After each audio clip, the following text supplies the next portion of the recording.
మన ప్రభువును ప్రియరక్షకుడునైన యేసుక్రీస్తు శక్తిగల నామంలో మీ అందరికీ శుభములు.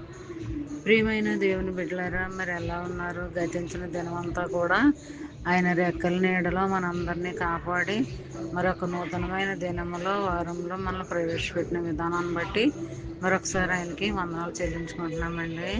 గతించిన నెలంతా కూడా మనందరినీ పోషించాడు కాబట్టి మనము కృతజ్ఞత కలిగి ఉండాలండి.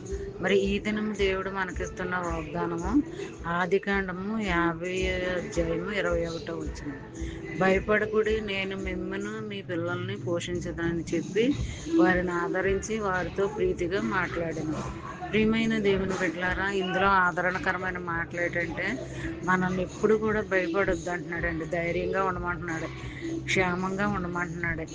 మరి అంతే కదండి, మనల్ని, మన పిల్లల్ని, మన కుటుంబ సభ్యులందరినీ కూడా ప్రేమిస్తాను, పోషిస్తాను, ఆదరిస్తాను, వారితో ప్రేమగా మాట్లాడతానని మరి ఈ వాగ్దానంలో మనకి హెచ్చరిస్తున్నాడు అనమాట. అందుకని ఎప్పుడు కూడా మనం బాధపడకూడదు, దిగులు పడకూడదు, భయపడకూడదు. మరి దేవుని పట్ల విధేయత కలిగి దేవుడు మన పట్ల ఉన్నాడనే నమ్మకంతో మనము బ్రతకాలండి. ఈ లోకంలో బ్రతకాలంటే ధైర్యంగా ఉండాలి, భయపడకూడదు. భయపడితే మనల్ని అందరూ భయపెడతారు. కాబట్టి దేవుని యొక్క సహకారం తీసుకొని మనము ముందడుగు వేయాలన్నమాట అండి.